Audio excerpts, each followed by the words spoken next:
मित्रों नमो नमः। मैं Julie Bharti madam classes channel पर आप सभी का हार्दिक स्वागत है। मित्रों आज हम आपके लिए लेकर आए हैं महाकवि माघ द्वारा रचित शिशुपाल वधम की आगे की कथा। मित्रों यदि आपने इससे पहले की कथा नहीं सुनी है तो ऊपर दिए गए आई बटन पर क्लिक करें। तो आइए मित्रों कथा प्रारंभ करते हैं। मित्रों युधिष्ठिर अपने छोटे भाइयों के साथ महल में बैठे थे। भगवान श्री कृष्ण के अपनी सेना के साथ यमुना नदी पार करके हस्तिनापुर आने का समाचार धर्मराज युधिष्ठिर को देते हैं, जिसे सुनकर युधिष्ठिर बहुत प्रसन्न हुए और जल्दी से भगवान श्री कृष्ण का स्वागत करने के लिए अपने छोटे भाइयों के साथ नगर के बाहर चल दिए। भगवान श्री कृष्ण के आने की खबर सुनकर खुशी से कुरुवंशियों की सेना ने नगाड़े बजाना शुरू कर दिया। तभी युधिष्ठिर नगर के बाहर खड़े होकर भगवान श्री कृष्ण का इंतजार करने लगे। थोड़ी देर बाद युधिष्ठिर भगवान श्री कृष्ण को दूर से ही देख लेते हैं। युधिष्ठिर भगवान श्री कृष्ण को देखकर जल्दी से अपने रथ से नीचे उतरे। तब तक भगवान श्री कृष्ण का रथ युधिष्ठिर के पास आ जाता है। युधिष्ठिर को खड़ा देख भगवान श्री कृष्ण रथ से जल्दी से उतरे और अपने गौरव को बढ़ाते हुए भगवान श्री कृष्ण ने अपनी बुआ के पुत्र युधिष्ठिर को दंडवत प्रणाम किया। युधिष्ठिर ने तुरंत भगवान श्री कृष्ण को गले से लगा लिया। उसके बाद वहीं पर स्थित भीम आदि सभी भाइयों को श्री कृष्ण ने गले से लगा लिया। उसके बाद श्री कृष्ण के साथ आई यादवों की पत्नियां पांडवों की पत्नियों से गले मिली। भगवान श्री कृष्ण ने अर्जुन को गले से लगा लिया। इसके बाद भगवान श्री कृष्ण युधिष्ठिर के रथ पर चढ़ गए।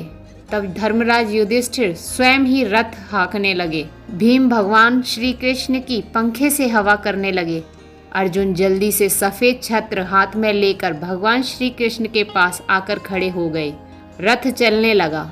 सेना की दुंदुभियां बजने लगी। यादवों और पांडवों की सेनाएं गंगा और यमुना नदी के समान साथ मिलकर आगे की ओर चलने लगी। इतना सुंदर दृश्य देखने के लिए देवता भी अपने विमानों से आकाश में आ गए। युधिष्ठिर के राजसूय यज्ञ में पहले से ही बहुत सारे राजा आए हुए थे।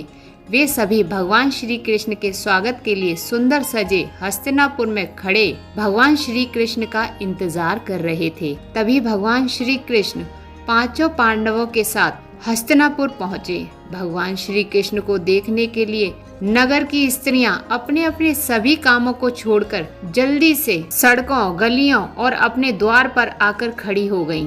भगवान श्री कृष्ण के आने की खबर को सुनकर स्त्रियां दौड़ती चली आ रही थीं। उन्हें कोई होश ही नहीं था कि वह अपने घरों के दरवाजे खुले ही छोड़ आई हैं। वे स्त्रियां भगवान श्री कृष्ण के दर्शन के लिए इतना उतावली थीं कि वह सुध ही खो बैठी थी। चारों तरफ स्त्रियों की पायलों की झंझनाहट सुनाई पड़ रही थी। कुछ स्त्रियां तो श्री कृष्ण के दर्शन करने के लिए अटारी पर चढ़ गई थीं।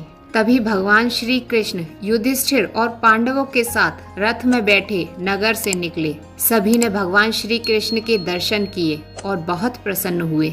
उसके बाद भगवान श्री कृष्ण पांडवों के साथ सभा मंडल में पहुँचे। सभा मंडल विभिन्न प्रकार की अनेक मंडलियों से सजा हुआ था और बहुत सुंदर दिख रहा था। तभी सभा मंडल के पास आकर भगवान श्री कृष्ण युधिष्ठिर के साथ रथ से नीचे उतरे। युधिष्ठिर ने सबसे पहले श्री कृष्ण को पूरा सुंदर सजा सभा भवन दिखाया। युधिष्ठिर ने बड़े आदर और सम्मान के साथ भगवान श्री कृष्ण को विशाल सिंहासन पर बैठाया। तभी सभा मंडल में सुंदर सुंदर नर्तकियां आ गईं और मधुर गीत गाकर नृत्य करने लगीं।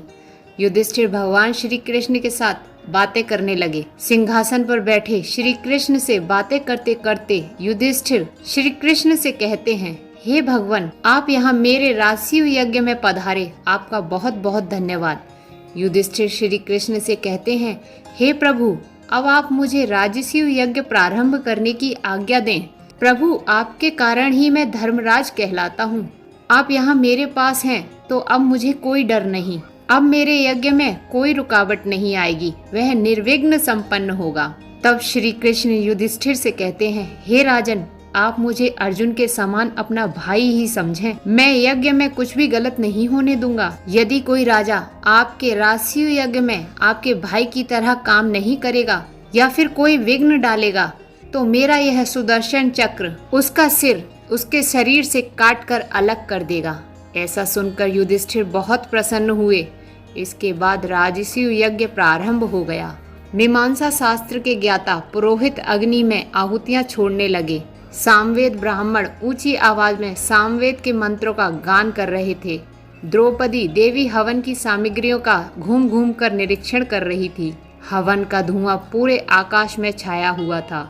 अमृत का भोजन करने वाले देवतागण मंत्रोच्चारण के साथ अग्नि में छोड़े गए हविष्य रूप अमृत का भोजन करने के लिए त्वरा करने लगे।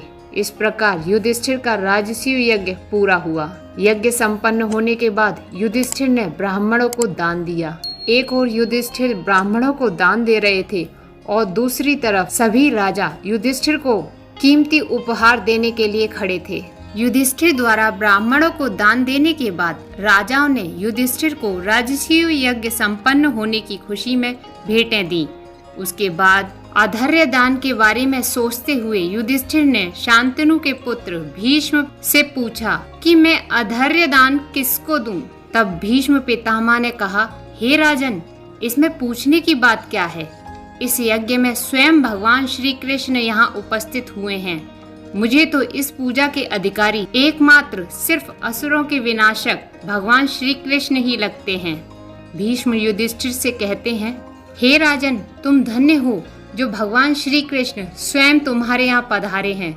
यज्ञकर्ता इन्हीं की विधि पूर्वक पूजा करते हैं, इसलिए तुम परम पूज्य भगवान श्री कृष्ण की विधिवत पूजा करो और जब तक संसार रहेगा तब तक तुम साधुवाद प्राप्त करो। इस प्रकार भीष्म पितामह की यह बातें सुनकर युधिष्ठिर ने सभी राजाओं के सामने भगवान श्री कृष्ण की विधिवत पूजा की और राजसूय यज्ञ को संपन्न किया।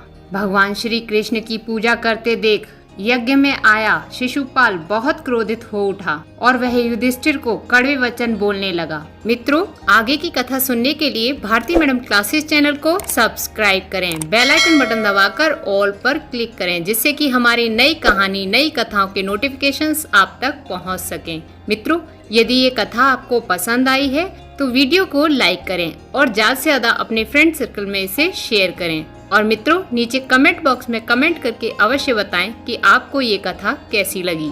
मित्रों, हमारा उद्देश्य अपनी देव भाषा संस्कृत की कथाओं को हिंदी में सुनाकर संपूर्ण संसार में फैलाना है। तो मित्रों, हमारे इस कार्य में सहयोग कीजिए, कथा को शेयर अवश्य कीजिए। और मित्रों, इसी प्रकार की संस्कृत की सभी कथाएं हिंदी में सुनने के लिए नीचे दिए गए डिस्क्रिप्शन बॉक्स के प्लेलिस्ट के लिंक पर क्लिक करें। मित्रों, कथा सुनने के लिए बहुत बहुत धन्यवाद। फिर मिलते हैं शिशुपाल वध की आगे की कथा के साथ।